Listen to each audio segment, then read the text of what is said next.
In our last video, I showed you how to use this ball to relieve common neck pain from postural problems.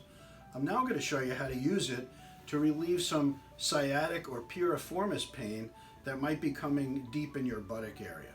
So deep acupressure is really the key using the ball. So you want to go over the tender spot in your buttock, and if you're having some pain that's radiating down your thigh, that's not in your back, you don't feel any back pain. A lot of times the nerve is being impacted in your buttock.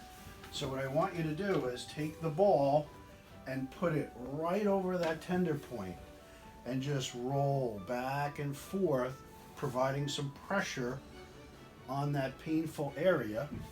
And you can even stretch a little bit that muscle while it's on there. And you might feel a little tingly sensation going down your leg. That means you're right on the sciatic nerve, and that can be really effective in reducing chronic pain in that area. So do it for like a minute and take a break. And so any of those pressure points, the lacrosse ball can be very effective in reducing pain and tenderness.